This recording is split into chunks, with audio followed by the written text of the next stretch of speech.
Oriako Limusin taldeko juvenilek igandean Oreretan izan zuten lasterketa.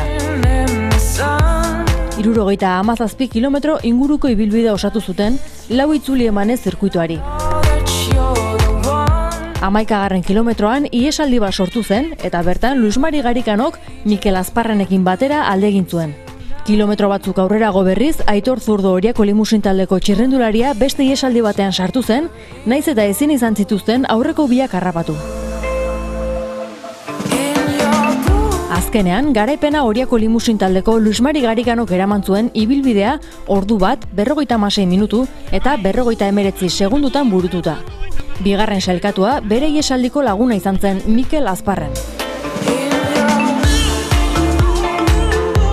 Emakumei dagokienez, Gipuzkoa Caja Rural bide talde Tolosarretik neska batek hartu zuen parte, Eukene Larrartek.